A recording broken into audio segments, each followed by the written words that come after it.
সমস্ত প্রশংসা সে মহান আল্লাহর জন্য, যিনি আমাদেরকে যথাসময়ে এই পবিত্র জামে মসজিদে এসে উপস্থিত হওয়ার তৌফিক দান করেছেন, আলহামদুলিল্লাহ। এবং তারপর তারই প্যার হাবিব সাইয়্যিদুল মুরসালিন খাতামুন নবিয়্যিন মানবতার মুক্তি মুহাম্মদ মুস্তাফা সাল্লাল্লাহু আলাইহি ওয়াসাল্লাম, তারপর শত করে দুরূদ ও সালাম অবতীর্ণ হোক সাল্লাল্লাহু আলাইহি ওয়াসাল্লাম। সম্মানিত উপস্থিত মুসল্লিগণ, সালাত ত্যাগ ভয়াবহ পরিণতি ও কুফল সম্পর্কে আজকে আমরা দ্বিতীয় পর্ব আলোচনা করব ইনশাআল্লাহ। আমা তাওফীক ইল্লা বিল্লাহ। বেনামাজির জন্য শাফাআত থাকবে না। বেনামাজিরা, সালাত ত্যাগকারীরা শাফাআত থেকে বঞ্চিত হবে। পবিত্র কোরআনুল কারীমে সূরা মুদ্দাসসিরে আল্লাহ সুবহানাহু ওয়া তাআলা বলতেছেন, ফি জান্নাতিন ইয়াতাসাআলুন। জান্নাতীরা জান্নাতে পরস্পরে প্রশ্ন করবেন, আনিল মুজরিমিন, পরস্পরে জিজ্ঞাসা করবেন পাপীদের ব্যাপারে, মুজরিমদের ব্যাপারে, গুনাহগারদের ব্যাপারে, জাহান্নামীদের ব্যাপারে। তারা জাহান্নামীকে লক্ষ্য করে বলবেন, মা সালাকাকুম ফি সাকার, মা সালাকাকুম ফি সাকার, এই জাহান্নামে তোমাদেরকে কিসে প্রবেশ করলো? মা সালাকাকুম ফি সাকার, তোমরা যে সাকার নামক যে জাহান্নামে এসেছো, কিসে তোমাদেরকে সেই জাহান্নামে প্রবেশ করলো? তারা অপরাধ হিসাবে বলবে, ক্বালু লাম নাকু মিনাল মুসাল্লিন। তারা এক নম্বর অপরাধ স্বীকার করে বলবে যে আমরা সালাত পাঠকারী ছিলাম না, আমরা সালাত আদায়কারী ছিলাম না, আমরা সালাত করিনি। দুই নম্বর অপরাধ হিসেবে বলবে, ওয়ালাম নাকু নুতঈমুল মিসকিন, আমরা মিসকিনদের খাবার দিইনি, খাদ্য দিইনি, যাকাত আদায় করিনি। তিন নম্বর অপরাধ হিসেবে তারা বলবে যে ওয়া কুন্না নাখুযু মা'আল খায়িদিন, আমরা যারা সমালোচনা করত তাদের সাথে আমরা সমালোচনা করতে লিপ্ত থাকতাম।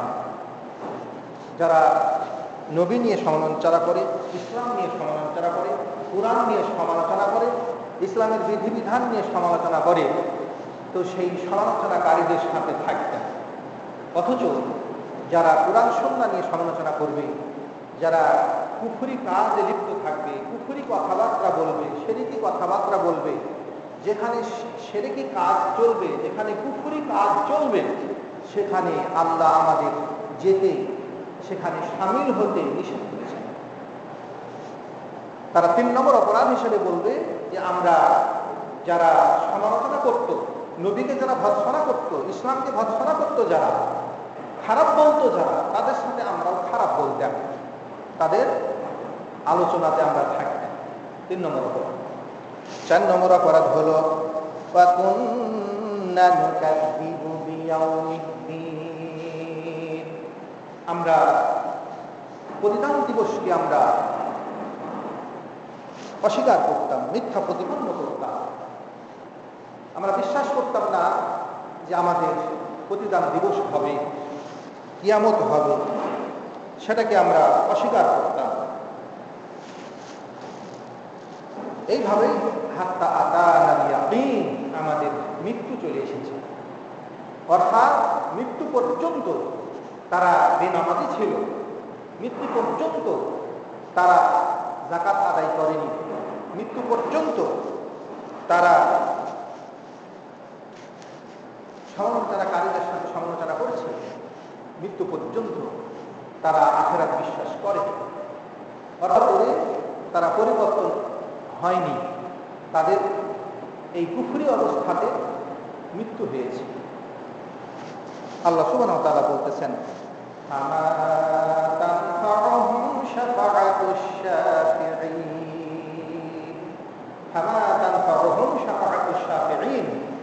সুপারিশকারীদের সুপারিশ, শাফাআতকারীদের শাফাআত তাদের জন্য উপকার বয়ে আনবে না, অর্থাৎ তাদের জন্য সুপারিশ কোনো কাজে আসবে না।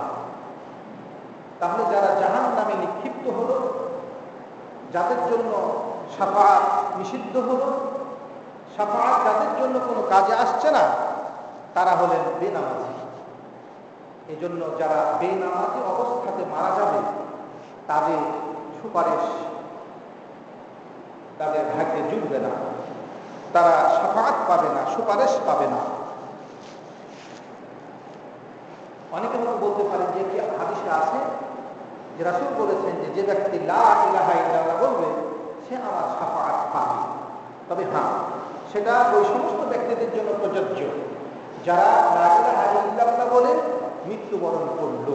কোনো ইবাদত বন্দেগী কোনো কিছুই করতে পারবে না, সালাতের টাইম হলে সালাত করতে হবে, সে সুযোগটাও পেল না, তাহলে অবশ্যই সে লা ইলাহা ইল্লাল্লাহ বলার মাধ্যমে সে সুপারিশ পাবে। হাদিসে আছে যে রাসূলুল্লাহ সাল্লাল্লাহু আলাইহি ওয়াসাল্লামের চাচা যখন মারা যাচ্ছেন, মারা যাবেন আর কি, তো আল্লাহ নবী তার কাছে আসলেন। তো সহিহ মুসলিম সহ বিভিন্ন হাদিস গ্রন্থে আছে। তো দেখছে যে সেখানে আবু জেহেল বসে আছে, আব্দুল্লাহ ইবনে আবি উমাইয়া বসে আছে। তো রাসূল সাল্লাল্লাহু আলাইহি ওয়াসাল্লাম তার চাচাকে বলতেছেন যে হে চাচা, কুল লা ইলাহা ইল্লাল্লাহ কালিমাতান, আপনি একবার কালিমা লা ইলাহা ইল্লাল্লাহ বলুন। যদি আপনি এটা বলেন তাহলে আশহাদু লাকা বিহা ইনদাল্লাহ, আমি আল্লাহর কাছে আপনার এই বিষয়ে শাহাদা দিব, সাক্ষ্য দিব, সুপারিশ করব। ওদিকে আবু জেহেল আর ওই আব্দুল্লাহ ইবনে উমাইয়া সে তখন আবু তালেবকে বলতেছে রাসূলের চাচা তাকে বলতেছে যে তুমি কি এই মৃত্যুর সময় তোমার বাপদাদার ধর্ম ত্যাগ করবে? অর্থাৎ তুমি মৃত্যুর সময় সেটা করিও না। তো রাসূলুল্লাহ সাল্লাল্লাহু আলাইহি ওয়াসাল্লাম বারবার তার চাচার কাছে সেটা পেশ করতেছেন যে তুমি একবার লা ইলাহা ইল্লাল্লাহ বলো। আমরা জানি যে আবু তালেব তিনি সর্বদা রাসূলুল্লাহ সাল্লাল্লাহু আলাইহি ওয়াসাল্লামের পাশে থাকতেন, সকল ধরনের অভাব অভিযোগ তিনি দূর করতেন এবং কুরাইশরাও তাকে সম্মান করত। তো আবু তালেব লা ইলাহা ইল্লাল্লাহ বলল না। সে শেষে যেটা বলল সেটা হচ্ছে যে আলা মিল্লাতি আব্দুল মুত্তালিব, মানে তার বাপ আব্দুল মুত্তালিব, তো আব্দুল মুত্তালিবের মিল্লাতের উপরে আমি মৃত্যুবরণ করছি। ফাআবা আন ইয়াকুলা লা ইলাহা ইল্লাল্লাহ, সে কিন্তু লা ইলাহা ইল্লাল্লাহ বলতে সরাসরি বলতে অস্বীকার করল, অথচ সে রাসূল সাল্লাল্লাহু আলাইহি ওয়াসাল্লামকে মনে প্রাণে ভালোবাসত। রাসূল যা বলতেন সেটা যে সত্য বলতেন সেটা তিনি মনে করতেন যে রাসূল যা বলছেন সত্য বলছেন, তিনি মিথ্যা বলছেন না। এ ধরনের অসংখ্য প্রমাণ আছে, কিন্তু তিনি মুখে স্বীকৃতি দেননি, মুখে উচ্চারণ করেনি যে আশহাদু আল্লা ইলাহা ইল্লাল্লাহ, এটা তিনি উচ্চারণ করেননি। লা ইলাহা ইল্লাল্লাহ এটা তিনি বলেননি। সেজন্য রাসূলুল্লাহ সাল্লাল্লাহু আলাইহি ওয়াসাল্লাম বললেন যে আমাকে আল্লাহ নিষেধ না করা পর্যন্ত আমি আপনার জন্য ক্ষমা চাইতে থাকব। তখন সূরা তাওবাতে আয়াত নাযিল হয়ে গিয়েছিল যে না, মুমিনের নবীর জন্য আর মুমিনের জন্য এটা উচিত নয় যে তারা কোনো মুশরিকের জন্য আল্লাহর কাছে ক্ষমা চাইবেন। যদি মুশরিক মারা যায় তাহলে তার জন্য ক্ষমা চাওয়ার কোনো অধিকার কারণ নেই। যদি বেঁচে থাকে তাও ক্ষমা চাইতে পারবে না, তার হেদায়েত চাইতে পারবে। আপনি কাফের মুশরিকের জন্য হেদায়েত চাইতে পারেন, ক্ষমা চাইতে পারেন না আল্লাহর কাছে। আপনি বলতে পারেন যে হে আল্লাহ, অমুক কাফেরকে, অমুক বেদিনকে, অমুক ইহুদিকে, অমুক খ্রিস্টানকে তুমি হেদায়েত দান করো, সেটা বলা যায়। কিন্তু এ কথা বলা যাবে না যে তুমি তাকে ক্ষমা করো। তার কারণ যে ক্ষমা শুধু সেই পাবে, তার জন্যই ক্ষমা চাওয়া যাবে যে শিরক করে না, যে কুফরি করে না। তো কোরআনে সূরা তাওবার 113 নম্বর আয়াতে সেটা আল্লাহ নিষেধ করে দিলেন যে না, তুমি তোমার চাচার জন্য আর ক্ষমা চাইতে পারবে না, এবং অন্যান্য মুমিনেরাও পারবে না কোনো মুশরিকের জন্য ক্ষমা চাইতে। আর আরেকটি আয়াত নাযিল হয়ে গেল সূরা কসাসে, যে ইন্নাকা লা তাহদি মান আহবাবতা। এই আয়াতটি নাযিল হয়ে গিয়েছিল মক্কাতে, যে আপনি যাকে পছন্দ করেন, মহব্বত করেন, তাকে আপনি হেদায়েত করবেন সেই ক্ষমতা আপনার নাই। হেদায়েতের মালিক আমি। আবু তালেব হেদায়েত হোক, তিনি কালেমা পড়ুক, সেটা আল্লাহ নবী চাচ্ছিলেন, কিন্তু সেটা হলো না। তাহলে বোঝা গেল যে কেউ যদি কালেমা পড়ে মারা যায় তাহলে সে শাফাআত পাবে, কিন্তু সেটা হতে হবে যে কালেমা পড়ার পরে সে সলাতের টাইম হয়েছে, সে সলাৎ পড়লো না, এমনটা না। কালেমা পড়লো, মারা গেল। কালেমা পড়ার পরে যদি সলাতের টাইম হয়ে যায়, কালেমা পড়লো সকালে, ধরুন জোহরের সময়তে সলাতের টাইম হয়ে গিয়েছে, এখন সে আর সলাৎ পড়লো না, তাহলে কিন্তু সে আর মুসলিমই থাকলো না, তার ঈমান আর থাকলো না। এই জন্য রাসূলুল্লাহ সাল্লাল্লাহু আলাইহি সাল্লাম বলেছেন যে আল আহাদুল্লাযী বাইনানা ওয়া বাইনাহুম সালাত, আমাদের মাঝে আর তাদের মাঝে যে চুক্তি হচ্ছে, আহাদ হচ্ছে, অঙ্গীকার হচ্ছে, সেটা হলো সালাত। এতে ফামান তারাকা কাফারা, যে ব্যক্তি তা ছেড়ে দিবে সে কাফের হয়ে যাবে। তিরমিজির সে হাদিসটি আমরা গত জুমাতেও বলেছি। তো বেনামাজির জন্য শাফাআত হবে না, বেনামাজিরা শাফাআত থেকে বঞ্চিত হবে। বেনামাজির ঈমান থাকবে না এবং তার কোনো আমল থাকবে না। বেনামাজির কোনো ঈমান থাকবে না, কোনো আমল থাকবে না। অর্থাৎ নামাজ ত্যাগ করলে পরে ঈমান ধ্বংস হয়ে যায়, সাথে সাথে আমলও ধ্বংস হয়ে যায়। দলিল পবিত্র কোরআনুল কারীমে সূরা মারিয়ামের 59 এবং 60 নম্বর আয়াত আল্লাহ সুবহানাহু ওয়া তাআলা বলছেন, ফাখালাফা মিন বা'দিহিম খালফুন। নবী রাসূলগণ মৃত্যুবরণ করার পর এমন কিছু প্রজন্মের জন্ম হলো, এমন কিছু ব্যক্তিদের জন্ম হলো,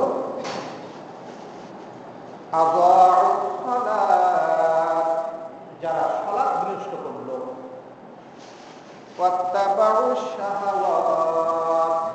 এবং নিজের খিয়াল খুশির অনুসরণ করল। আল্লাহ সূরা মারিয়ামের মধ্যে বলতেছেন যে নবী রাসূলগণ মৃত্যুবরণের পরে যুগে যুগে সেটা ঘটেছে, অন্যান্য নবীদের ক্ষেত্রেও ঘটেছে, অন্যান্য উম্মতের ক্ষেত্রেও ঘটেছে, আমাদের বিশ্ব নবীর উম্মতের ক্ষেত্রেও সেটা ঘটবে, সেটাও রাসূল বলেছেন। এবং আমার উম্মতের মধ্যে থেকে যে বিষয়টি উঠে যাবে সেটা হলো হুকমুল্লাহ, আল্লাহর ফায়সালা উঠে যাবে। তারপরে সর্বশেষ যেটা উঠে যাবে সেটা হলো সালাত উঠে যাবে। হাদিস আছে। তো পবিত্র কোরআনুল কারীমে সূরা মারিয়ামে আল্লাহ বলতেছেন প্রত্যেকটা নবী যুগে যত নবী রাসূল এসেছিলেন, তাদের মৃত্যুর পরে তাদের উম্মতেরা, তাদের যারা পরবর্তী প্রজন্ম ছিল, তারা আল্লাহ বলছেন সালাতকে বিনষ্ট করল এবং তাদের খেয়াল খুশির অনুসরণ করল। এরা অচিরেই, এই সমস্ত মানুষগুলো যারা সালাত বিনষ্ট করলো আর নিজের খেয়াল খুশি করলো, এরা অচিরেই তারা তাদের সেই কুকর্মের শাস্তির সম্মুখীন হবে, জাহান্নামের সম্মুখীন হবে। এরপরে আল্লাহ বলতেছেন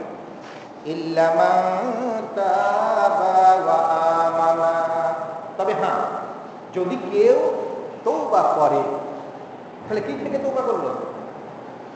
এই আয়াতে যেটা বর্ণিত হলো সেটা থেকে তওবা করলো। আয়াতে কি বর্ণিত হলো?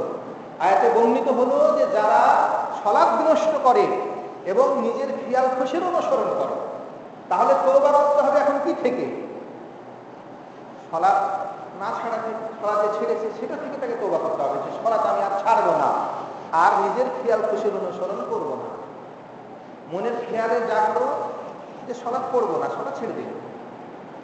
খেয়ালে জেগেছে যে এখন বিশ্বকাপ হচ্ছে, এখন খেলা দেখতে হবে, যত সালাত আছে সব বাদ, খেলা দেখতে মাশগুল। অথচ খেলা দেখা এই সমস্ত কাজ যারা করে তারা যে ধরনের অপরাধী হয়, যারা এটা দেখে তারাও সে ধরনের অপরাধী হয়। অথচ তারা নিজের খেয়াল খুশির অনুসরণ করতে যেয়ে সলাটা পড়ল না। এভাবে ব্যবসা বাণিজ্য করতেছে, আরো বিভিন্ন কাজকর্ম করতেছে, মনে হলো যে না সলাৎ পড়বো না, তো পড়লো না। তাহলে সে কি করলো? সলাৎ বিনষ্ট করলো আর নিজের খেয়াল খুশির অনুসরণ করলো। মানুষের যেটা খাওয়াইজ থাকে, খেয়াল খুশি থাকে, সেটা তিন ধরনের হতে পারে।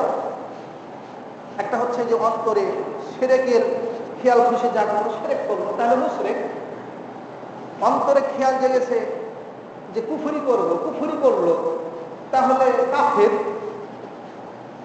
মনে তার টেনেছে যে আমি পাপ করব, সে পাপ করলো, গুনাহ করলো, কাবিরা গুনাহ করলো, তাহলে সে ফাসিক। মনে চাইলো যে আমি সালাত পড়বো না, সালাত পড়লো না, তাহলে সে কাফের। এতে যারা যুগে যুগে সালাত বিনষ্টকারী ছিল, তারা সালাত বিনষ্ট করেছে এবং সাথে সাথে তাদের খেয়াল খুশির অনুসরণ করেছে। আল্লাহ বলতেছেন যে এই মানুষগুলো যারা সালাত বিনষ্টকারী হয়, নিজের খেয়াল খুশির অনুসরণ করে, তারা যদি তাদের সেই কর্ম থেকে তওবা না করে, অর্থাৎ সালাত ত্যাগ বর্জন না করে, মানে সালাত ত্যাগের বিষয়টা ছেড়ে না দেয়, অর্থাৎ সালাত না করে আর নিজের খেয়াল খুশির অনুসরণ বর্জন না করে, এটাকে বলা হয় তওবা করা। অর্থাৎ তারা যদি তওবা না করে, ওয়া আমানা না আনে, ও আমিলা সালিহা, এবং সৎকর্ম না করে, তাহলে তাদের জন্য জাহান্নাম। আর তারা যদি তওবা করে, ঈমান আনে, সৎ কাজ করে, আল্লাহ বলছেন ফাউলাইকা ইয়াদখুলুনাল জান্নাহ, তাহলে তারা জান্নাতে প্রবেশ করবে। ওয়ালা ইউযলামুনা ফাতিলা, এবং তাদের না ইউযলামুনা শাইয়্যা, এবং তাদের প্রতি সামান্য জুলুম করা হবে না। এই আয়াতে আল্লাহ সুবহানাহু ওয়া তাআলা সুস্পষ্টভাবে বলে দিলেন যে যারা সালাত বিনষ্টকারী, নিজের কুপ্রবৃত্তির অনুসরণকারী, এদের ঈমান থাকে না। তাদেরকে আবার ঈমান জন্য আল্লাহ বলছেন তওবা করলো, তওবা করার পরে আমানা, ঈমান আনলো। তাহলে ঈমান যদি থাকে তাহলে ঈমান আনার কোনো প্রশ্ন হয় না। ঈমান নাই, সালাত ছেড়ে দিয়েছে, সালাত বিনষ্ট করেছে, সেজন্য তার ঈমান নাই, সেজন্য তাকে ঈমান আনতে হবে।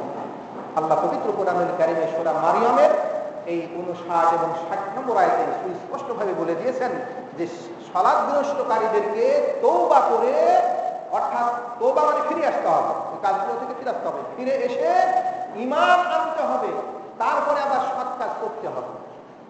সালাত ছেড়ে দিয়েছিল, সেই সালাত করতে হবে, তাহলে তারা জান্নাতে যেতে পারবে। এই জন্য রাসূলুল্লাহ সাল্লাল্লাহু আলাইহি ওয়াসাল্লাম বলেছেন, বুরায়দা রাদিয়াল্লাহু তাআলা আনহু বর্ণনা করছেন যে মান তারাকা সালাতাল আসরে ফাকাদ হাবিতা আমালুহু, যে ব্যক্তি আসরের সালাত ছেড়ে দিল তার আমল বিনষ্ট হয়ে গেল। তাহলে অনেকে প্রশ্ন করতে পারে যে আসরের সালাত ছাড়লে কাজে আমল বিনষ্ট হয়, তাহলে যোহর, ফজর ইত্যাদি, এশার ইত্যাদি পড়ুক না, ছেড়ে দিলে হয়তো আমল নষ্ট হয় না। তবে না, কথাটি সেটা নয়। কথাটি হচ্ছে যে আসরের সালাতের এখানে গুরুত্ব দেওয়া হয়েছে, তার কারণ যে আসরের সালাতটাকেই মানুষ কিন্তু গুরুত্ব দেয় না। তখন বিভিন্ন ধরনের কাজকর্ম থাকে, ব্যস্ততা থাকে, ব্যবসা বাণিজ্য থাকে, সেজন্য সেই সময়টাতে মানুষ কিন্তু এই সালাতটা আসরের সালাতটাকে করে না। সেজন্য আসরের সালাতকে গুরুত্ব দেওয়ার জন্যই বলা হয়েছে যে মান তারাকা সালাতাল আসরে, যে ব্যক্তি আসরের সালাত ছেড়ে দিল, ফাকাদ হাবিতা আমালুহু, তার আমল বরবাদ হয়ে গেল। আপনারা জানেন যে আমল বরবাদ হয় কখন? কুফরি করবে যখন। কোন মানুষ যখন কুফরি করবে তখন তার আমল বরবাদ হবে। আমল বরবাদ হয় কখন? যখন মানুষ শিরক করে তখন। আমরা জানি যে সালাত ছেড়ে দেয়া এটা শিরকের অপরাধ, যেহেতু রাসূল বলেছেন মান তারাকা সালাত, যে ব্যক্তি সালাত ছেড়ে দিল, মান তারা ফাইজা তারাকাহা ফাকাদ আশরাকা, যে ব্যক্তি সালাত ছাড়লো সে শিরক করলো। রাসূল বলেছেন যে ব্যক্তি সালাত ছাড়লো সে কুফরি করলো। কুফরি ছাড়া আর শিরক ছাড়া মানুষের কোনো আমল বিনষ্ট হয় না, এটা ভালোভাবে বুঝে রাখুন। কাবিরা গুনাহ করলে পরে মানুষের আমল বিনষ্ট হয় না, কেউ মদ খেয়েছে, কেউ জেনা করেছে, কেউ চুরি করেছে, ডাকাতি করেছে, তার ঈমান আছে, তার আমলও বিনষ্ট হয়নি। তবে হ্যাঁ, যদি কাউরি কোনো সে হক নিয়ে থাকে, কারো যদি চুরি করে থাকে, তো তাকে কিয়ামতের দিনে তাকে নেকি দিয়ে পরিশোধ করতে হবে, সেটা আছে। কিন্তু যে তার আমল যে বিনষ্ট হয়ে যাবে এমনটা না। কাবিরা গুনাহ করলে মানুষের আমল বিনষ্ট হয় না, কিন্তু শিরক করলে পারে মানুষের আমল বিনষ্ট হয়, কুফরি করলে মানুষের আমল বিনষ্ট হয়। দলিল হচ্ছে আল্লাহ সুবহানাহু ওয়া তাআলার বাণী, যেটা আল্লাহ সুবহানাহু ওয়া তাআলা সূরা জুমারের 65 নম্বর আয়াতে আল্লাহ বলছেন, ওয়ালাকাদ উহিয়া ইলাইক, আল্লাহ অবশ্যই আল্লাহ তাআলা কসম করে বলতেছেন যে অবশ্যই ওহী করা হয়েছে আপনার কাছে, ওয়া ইলাল্লাযীনা মিন ক্বাবলিক, আর আপনার পূর্বে যারা ছিল তাদের কাছেও সে ওহী করা হয়েছিল। যেই কথা আপনার কাছে ওহী করা হচ্ছে সেই কথাটা আপনার পূর্বে যে সমস্ত নবী রাসূল ছিলেন তাদের কাছেও ওহী করা হয়েছে। কি ওহী করা হয়েছে? এই মর্মে ওহী করা হয়েছে যে লাইন আশরাকতা, তুমি যদি শিরক করো তো লা ইয়াহবাতান্না আমালুক, তাহলে তোমার আমল নষ্ট হয়ে যাবে। ওয়ালা তাকুনান্না মিনাল খাসিরিন, আর তুমি জাহান্নামীদের অন্তর্ভুক্ত হয়ে যাবে, চিরস্থায়ী জাহান্নামীদের অন্তর্ভুক্ত হয়ে যাবে। এখানে ক্ষতিগ্রস্তদের অন্তর্ভুক্ত হয়ে যাওয়া মানে চিরস্থায়ী অন্তর্ভুক্ত হয়ে যাওয়া। তাহলে আল্লাহ সুবহানাহু ওয়া তাআলা সূরা জুমারের এই 65 নম্বর আয়াতে সুস্পষ্টভাবে বলে দিয়েছেন যে কেউ যদি শিরক করে, একটা মাত্র শিরক করে, তাহলে তার আর কোনো আমল আর অবশিষ্ট থাকবে না, সব আমল বাতিল হয়ে যাবে। আরেকটি আয়াতে, এরপর আরো আয়াত আছে, আরেকটি আয়াতে আল্লাহ সুবহানাহু ওয়া তাআলা বলতেছেন, সূরা আনআমের 8 নম্বর আয়াতে 88 নম্বর আয়াতে আল্লাহ বলছেন, ওয়ালাউ আশরাকু, তারা যদি শিরক করে লা হাবিতা আনহুম মা কানু ইয়ামালুন,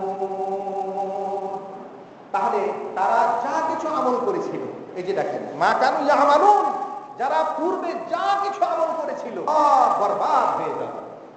তাহলে কেউ যদি শিরক করে, তাহলে শিরক করার আগে যত ইবাদত বন্দেগী করেছে, দান খাওয়া সহ যত কিছু করেছে, সব বাতিল হয়ে যাবে। সূরা আনআমের এই 88 নম্বর আয়াতে আল্লাহ সুবহানাহু ওয়া তাআলা স্পষ্টভাবে বলে দিলেন যে শিরক করলে পরে আমল বাতিল হয়ে যায়। নবী বললেন আসরের সালাত ত্যাগ করলে পরে আমল বাতিল হয়ে যায়। আমল বাতিল তো করতে পারে শুধু শিরকে, আমল বাতিল তো করতে পারে শুধু কুফরিতে। যদি কোনো গুনাহ যদি কাবিরা গুনাহ না হয়, কাবিরা গুনাহ হয়, তাহলে আমল বাতিল হবে না। যখন সেটা শিরক হবে, যখন সেটা কুফরি হবে, তখনই আমল বাতিল হবে। কুফরি করলে পারেও আমল বাতিল হয়ে যায়। তার দলিল আল্লাহ পবিত্র কুরআনুল কারীমে সুবহানাহু ওয়া তাআলা বলতেছেন সূরা বাকারার 217 নম্বর আয়াতে, ওয়া মান ইয়ারতাদিদ মিনকুম আন দীনিহি ফায়ামুত ওয়া হুয়া কাফির, কেউ যদি মুরতাদ হয়ে যায় এবং কাফের অবস্থায় মারা যায়, ফাউলাইকা হাবিতাত আমালুহুম ফিদ দুনিয়া ওয়াল আখিরাহ, কাফের অবস্থায় মারা গেলে তার সমস্ত আমল দুনিয়া এবং আখিরাতে সমস্ত আমল বিনষ্ট হয়ে যাবে। ওয়া উলাইকা আসহাবুন নার, আর সে জাহান্নামের অধিবাসী হয়ে যাবে। হুম ফিহা খালিদুন, সেখানে সে চিরদিনের জন্য অবস্থান করবে। অতএব কেউ যদি সালাত ছেড়ে দেয়, আর এই সালাত ছেড়ে দেওয়া অবস্থাতেই যদি মৃত্যুবরণ করে, তওবা করার সুযোগ না পায়, ঈমান আনার সুযোগ না পায়, সালাত পড়ার সুযোগ না পায়, তাহলে সে তার ঈমান হারালো, সে তার সমস্ত আমল হারালো। এই জন্য বেনামাজির কোনো ঈমান থাকে না, বেনামাজির কোনো আমল থাকে না। এই জন্য রাসূলুল্লাহ সাল্লাল্লাহু আলাইহি ওয়াসাল্লাম সাবধান করেছেন, সতর্ক করেছেন। রাসূল সাল্লাল্লাহু আলাইহি ওয়াসাল্লাম বলতেছেন, আউয়ালু মা ইউহাসাবু আলাইহি আল-আবদু ইয়াওমাল কিয়ামাতি আস-সালাত, সর্বপ্রথম মা ইউহাসাবু আলাইহি আল-আবদ, সর্বপ্রথম আল্লাহর ইবাদত সম্পর্কে যে হিসাব হবে সেটি হচ্ছে সালাত। আল্লাহর ইবাদত সংক্রান্ত হিসাব যেটা হবে সেটা হচ্ছে সালাত। মানুষের অধিকার সংক্রান্ত যদি ফাইসালা সর্বপ্রথম হবে সেটা হচ্ছে খুনের অপরাধ, হত্যার অপরাধ, এটার শাস্তি, এটার ফাইসালা আগে হবে। আর এর সম্পর্কিত আল্লাহর ইবাদত সম্পর্কিত যেটা হিসাব আল্লাহ সর্বপ্রথম নিবেন সেটা হচ্ছে সালাত। রাসূলুল্লাহ সাল্লাল্লাহু আলাইহি ওয়াসাল্লাম বলছেন, ফাইন সালাহাত সালাহা সাইরু আমালি, ফাইন সালাহাত, যদি সালাত সঠিক হয়, যদি সালাত সঠিক হয়, সালাহা সাইরু আমালি, তাহলে তার জীবনের সমস্ত ভালো আমল সঠিক হবে, মানে গণ্য হবে, গ্রহণ হবে। ওয়াইন ফাসাদাত, আর সালাত যদি বিনষ্ট হয় তাহলে ফাসাদা সাইরু আমালি, তার সমস্ত আমল বিনষ্ট হয়ে যাবে, সমস্ত আমল বরবাদ হয়ে যাবে। যত হাদিস বলা হচ্ছে সব সহিহ হাদিস। সহিহ তারগিব হাদিসটি এসেছে 376 নম্বর হাদিস, বা অন্যান্য গ্রন্থে আছে, তবারানির হাদিস। এটা সিলসিলাতুস সহিহাতে ইমাম নাসিরউদ্দিন আলবানী 1358 নম্বর হাদিসে সেটা উল্লেখ করেছেন। এই হাদিস থেকে প্রমাণিত হয় যে মানুষের সালাত যদি শুদ্ধ না হয়, সালাত যদি সঠিক না হয়, এখানে সালাত শুদ্ধ হওয়ার কথা বলা হচ্ছে, সঠিক হওয়ার কথা বলা হচ্ছে। বেনামাজি তো আরো দূরের ব্যাপার, বেনামাজি তো নামাজই পড়ে না, তো তার সালাতের সঠিক হওয়া বেঠিক হওয়াই আছে, নামাজই তো পড়ে না। তো যারা সালাতই পড়ে না তাদের তো সালাতই নাই, সালাত সঠিক হবে আর বেঠিক হবে কোন থেকে? এখানে বলা হচ্ছে যারা সালাত পড়ে কিন্তু সঠিক হয়নি, সালাত না সঠিক হওয়ার কারণটা কি? বেওয়াক্তে সালাত পড়েছে, জোহরের সময়তে আসরের সালাত, আসরের সময়তে জোহরের সালাত পড়ছে, মাগরিবের সময়তে নাকি এশারের সময়তে মাগরিব পড়েছে, ফজর পড়েনি, ফজর সূর্য উঠে পড়েছে, মানে ওয়াক্তের সময় গাফিলতি করেছে, যখন যেটা পড়ার দরকার সেটা পড়েনি। এটা বিভিন্ন কারণে বিনষ্ট হয়েছে, বিনষ্ট করেছে। যদি সালাত বিনষ্ট হয়ে যায়, সালাত হিসাব সে দিতে না পারে, সালাতের পরিপূর্ণ হিসাবটা সে দিতে না পারে, তাহলে তার অন্য কোনো আমল আর দেখা হবে না, অন্য কোনো আমল তার ফায়দা দিবে না। সে সালাত পড়েনি, সে সিয়াম করছে, রোজা রেখেছে, হজ করছে, যাকাত দিয়েছে, আর অন্যান্য সব ভালো কাজ করছে, কিন্তু সালাত পড়েছে, মাঝে মাঝে পড়েছে, মাঝে মাঝে পড়েনি, দেখা গেল সালাতের হিসাব দিতে যে সালাত পূর্ণ হলো না, তার নফল ইবাদত দিয়েও পূর্ণ হলো না, তাহলে সে জাহান্নামে চলে যাবে। চিরস্থায়ী ভাবে নয়, তবে জাহান্নামে তাকে যাওয়া লাগতেছে, অন্যান্য ইবাদতে তার কোনো কাজে লাগতেছে। তার কারণ রাসূল সাল্লাল্লাহু আলাইহি ওয়াসাল্লাম বললেন যে সালাত যদি সঠিক হয় তাহলে তার সমস্ত আমল সঠিক হবে, সালাত যদি ফাসেদ হয়, বিনষ্ট হয়, তার সমস্ত আমল বিনষ্ট হবে। সমস্ত আমল বলতে কি? খারাপ আমল, ভালো আমল। খারাপ আমল তো গুনাহ, সেটা তো জাহান্নামে যাওয়ার জন্য, ভালো আমল হচ্ছে জান্নাতে যাওয়ার জন্য, কিন্তু ভালো আমল থাকতেছে না, সালাত নাই সেজন্য থাকতেছে না, সালাত সঠিক হয়নি সেজন্য থাকতেছে না, ভালো আমল বাতিল হয়ে যাচ্ছে। এই জন্য রাসূলুল্লাহ সাল্লাল্লাহু আলাইহি ওয়াসাল্লামের সাহাবী হযরত আবু হুরায়রা বলতেছেন, ইন্না আউওয়ালা মা ইউহাসাবু বিহিল আবদু ইয়াওমাল কিয়ামাতি মিন আমালিহি সালাতু, সর্বপ্রথম কিয়ামতের দিনে মানুষের কাছে, আব্দের কাছে, বান্দার কাছে যে হিসাব নেওয়া হবে, বান্দার কাছে, মানে ইবাদতকারী যারা করে, ইবাদত করে তারা বান্দা, আব্দ। কাফেরের কাছে না, মুশরিকের কাছে না, কাফেরের তো সালাতই নাই, মুশরিকের তো সালাতই নাই, আর আবার সালাতের হিসাব হবে কি করে? আব্দ যারা বান্দা, আল্লাহর যারা বান্দা, তাদের সর্বপ্রথম হিসাব হবে, সালাতের হিসাবটা হবে। রাসূল বলছেন, ফাইন সালাহাত ফাকাদ আফলাহা ওয়া আনজাহা, যদি সেটা সঠিক হয় তাহলে ফাকাদ আফলাহা, অবশ্যই সে পরিত্রাণ পাবে, মুক্তি পাবে, ওয়া আনজাহা, এবং সে কৃতকার্য হবে, জান্নাত লাভ করতে পারবে। সুযোগ হলো অন্যান্য ইবাদত বন্দিকে এখন আল্লাহ তাকে তার অন্যান্য আমলগুলো এখন দেখতে বলা হবে। ওয়াইন ফাসাদাত, আর যদি বিনষ্ট হয়ে যায়, সালাত বিনষ্ট হয়, ফাকাদ খাবা ওয়া খাসিরা, ফাকাদ খাবা, অবশ্যই সে প্রতিদান থেকে বঞ্চিত হবে। ফাকাদ খাবা, প্রতিদান থেকে বঞ্চিত হবে। সালাতের হিসাব যখন সে দিতে পারলো না, তখন সে প্রতিদান বঞ্চিত হয়ে গেল। তার জীবনে হয়তো অনেক হজ আছে, উমরা আছে, দান খায়রাত আছে, মানুষের কল্যাণমূলক কাজকর্ম আছে, কিচ্ছু কাজে লাগবে না। খাবার, সে বঞ্চিত হবে প্রতিদান লাভে, খাসেরা, এবং সে শাস্তি পাবে। খাসেরা মানে শাস্তি পাবে, জাহান্নামী হবে। এক কথায় খাসেরা মানে জাহান্নামী হওয়া, যেহেতু আল্লাহ বলেছেন মিনাল খাসিরিন। খাসিরিন মানে যারা ক্ষতিগ্রস্ত হলো তারা খাসিরিন, আর যারা খাসেরা ক্ষতিগ্রস্তদের অন্তর্ভুক্ত হচ্ছে, ক্ষতিগ্রস্ত হয়ে যাচ্ছে সে। অর্থাৎ এখন কথা হলো ফাইনিন তাকাসা মিন ফারিজাতিহি শাইউন, যদি তার ফরজ ইবাদতের মধ্যে থেকে অর্থাৎ ফরজ সালাত থেকে যদি কিছু ঘাটতি হয়, ইন্তেকাসা মানে ঘাটতি হলো। আপনার জীবনে ফরজ সালাত কখন থেকে শুরু হয়? আপনার ফরজ সালাত কখন থেকে শুরু হয়? কখন থেকে হিসাব শুরু হবে আপনার? আপনি যখন বালেগ হয়েছেন, আপনার যখন স্বপ্নদোষ হয়েছে, বালেগ হয়েছেন, 15 বছর হয়েছে তখন থেকে অলরেডি সালাত ফরজ হয়ে গিয়েছে। এই 15 বছর থেকে আপনি যতদিন বেঁচেছেন, 50 বছর বাঁচে না, 60 বছর বাঁচে না, 70 বছর, 80 বছর, 100 বছর যা বেঁচেছেন আপনি, সেই জীবন হায়াতকালে আপনার কত ওয়াক্ত সালাত ফরজ ছিল সেটার হিসাব করতে বলা হবে। আল্লাহ কিয়ামতের দিনে ফেরেশতাদেরকে বলবে যে দেখো তার সালাত যত ওয়াক্ত ফরজ ছিল সেটা পূর্ণ করেছে না পূর্ণ করেনি। যদি পূর্ণ করে থাকে কুতিবাত তাম্মাতু, তাহলে লেখা হবে যে হ্যাঁ সালাত পূর্ণ হয়েছে। এখন অন্য ইবাদতের দিকে যাওয়া হবে, যাকাতের দিকে যাওয়া হবে, সিয়ামের দিকে যাওয়া হবে, হজের দিকে ইত্যাদি আমলের দিকে যাওয়া হবে, ফরজ আমলের দিকে যাওয়া হবে। রাসূল সাল্লাল্লাহু আলাইহি ওয়াসাল্লাম বলছেন যে যদি ফরজে ঘাটতি হয়, দেখা গেল যে তার জীবনে যত ওয়াক্ত সালাত ফরজ ছিল সেটাতে কিছু ঘাটতি হচ্ছে, তো এবার আল্লাহ সুবহানাহু ওয়া তাআলা ফেরেশতাদেরকে বলবেন উনজুরু আল আবদি মিন তাতাব্বুইন, তোমরা লক্ষ্য করো দেখো তার আমল নামাতে নফল সালাত আছে কিনা। ফরজ সালাত তো নাই, ফরজ সালাত তো হিসাবে দেখা গেল ঘাটতি হয়ে গেছে। এবার দেখো তার নফল সালাত আছে কিনা, সুন্নাত এই সমস্ত সালাত, নফল সালাত এগুলো আছে কিনা।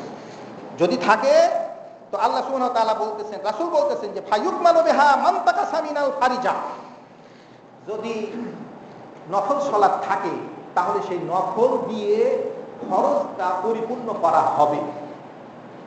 তাহলে দেখছেন নফলের কত গুরুত্ব, নফল সালাত সুন্নাত সালাতেরও কত গুরুত্ব আছে।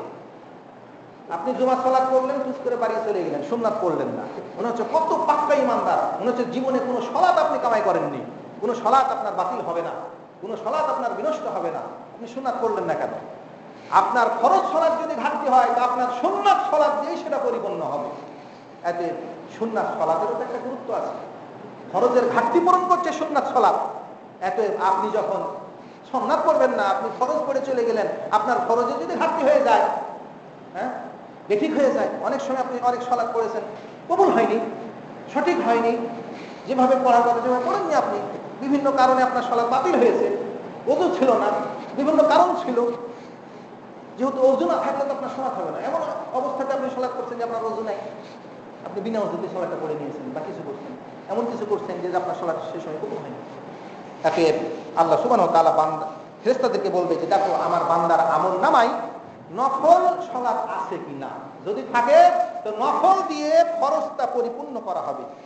কত রাকাত ফরজ নামাজ, কত রাকাত সুন্নাত দিয়ে পরিপূর্ণ করা হবে সেটা আল্লাহ জানে, আল্লাহ যেভাবে বলবেন সেভাবে হবে। তারপরে রাসূল বলছেন যে যদি পূর্ণ হলো তো হলো, আর যদি পূর্ণ না হয় তাহলে তো ঘাটতি, জাহান্নাম একবারে। ফাকাত আফলাহা আনজাহা, সালাহাত হলে তো আনজাহা ছিল, সঠিক হলে তো সে জান্নাত পেত, প্রতিদান পেত, কিন্তু বেঠিক হয়ে গেলেই তো সে আর বঞ্চিত হচ্ছে, প্রতিদান লাভে বঞ্চিত হচ্ছে এবং জাহান্নামী হচ্ছে। তারপরে রাসূল বললেন সুম্মা ইয়াকুনু সাইরু আমালিহি আলা যালিক, তারপরে এইভাবে তার যত ফরজ ইবাদত আছে সেইভাবে দেখা হবে। ইবনে মাজাহ তিরমিজির হাদিস 413 নম্বর হাদিস, ইবনে মাজাহতে আছে 1425 নম্বর হাদিস, যে সুম্মা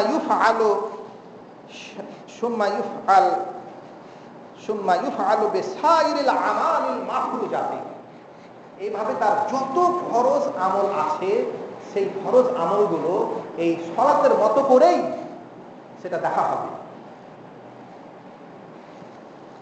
তো ফরজ সালাত আমাদেরকে করতে হবে, যেহেতু সেটা প্রথম হিসাবে আসবে, এবং সালাতের হিসাব দিতে ব্যর্থ হলে, ঘাটতি হলে আর কোনো উপায় নাই, জাহান্নামে যেতে হচ্ছে। আর যদি সালাত টোটালি ছেড়ে দিয়ে থাকে, সালাত না পড়ে, আর সালাত না পড়া অবস্থায় অর্থাৎ বেনামাজি অবস্থায় মরে, তাহলে তার কোনো কথাই নেই, সোজা জাহান্নাম।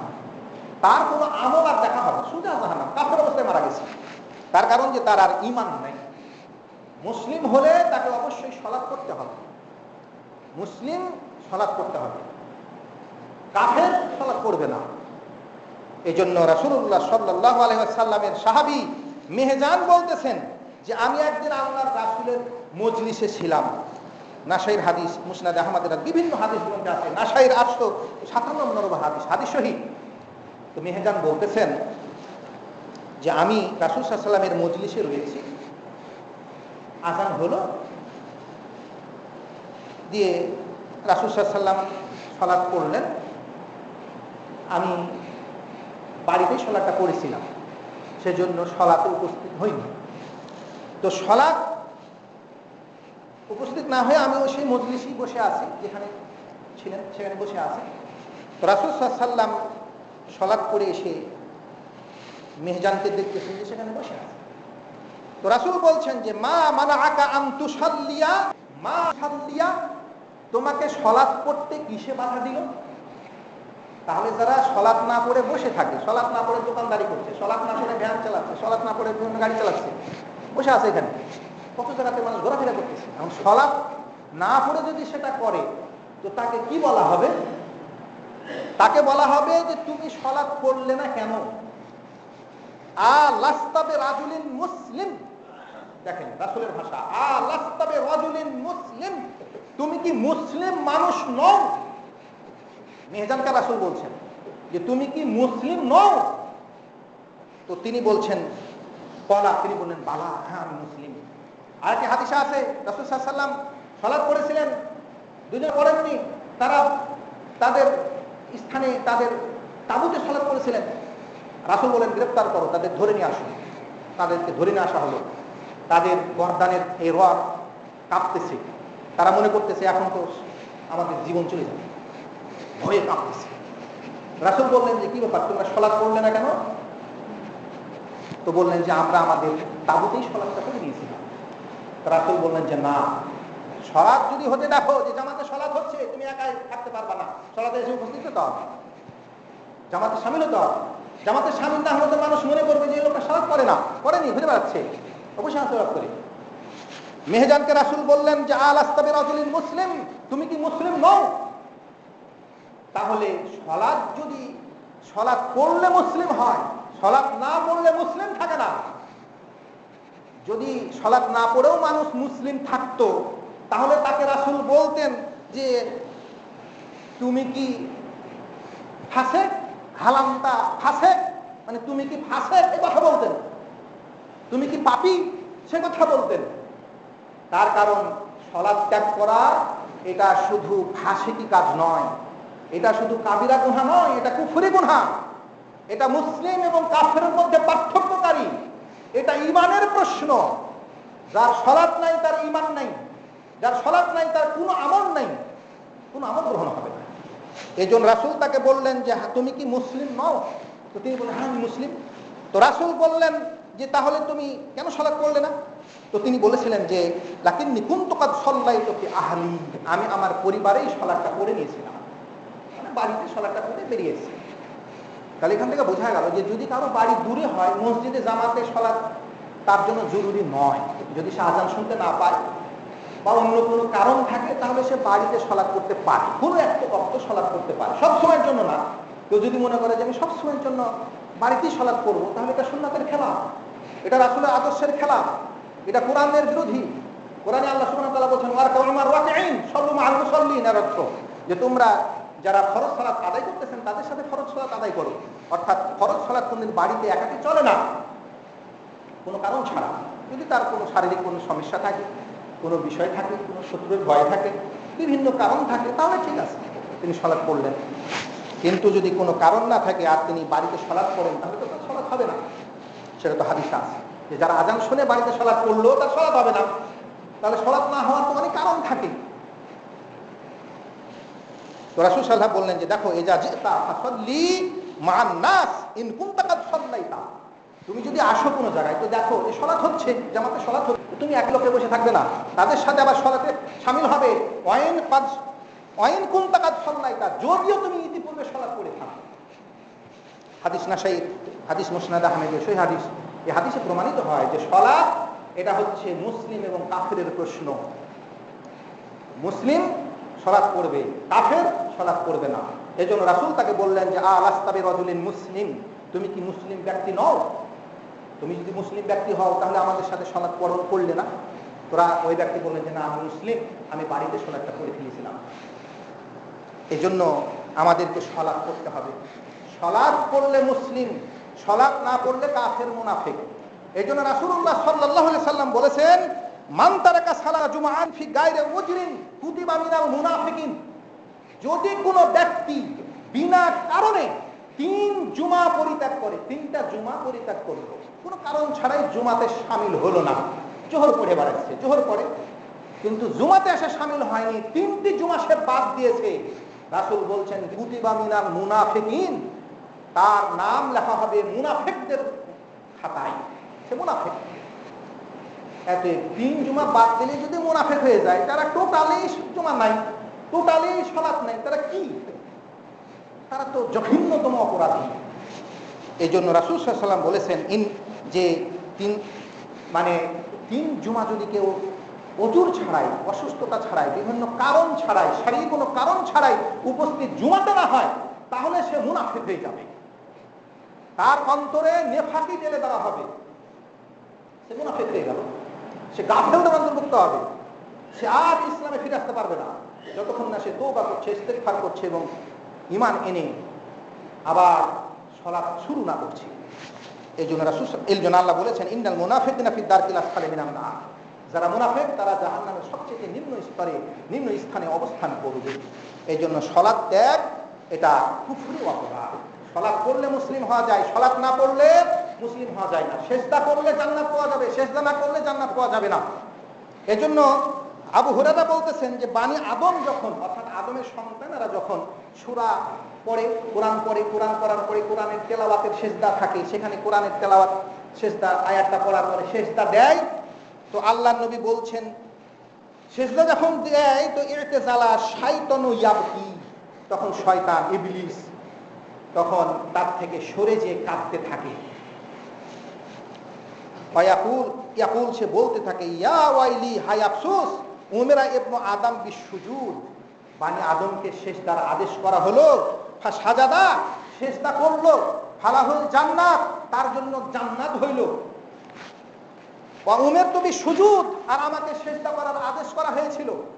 জানেন কোরআনে আল্লাহ সুবহানাহু ওয়া তাআলা ফেরেশতাদেরকে, তার সাথে ইবলিসও ছিল, তাকেও সেজদা করতে, বানি আদম আলাইহিস সালামকে সেজদা করার জন্য আদেশ করা হয়েছিল, যেটা কোরআনের অসংখ্য জায়গায় আছে।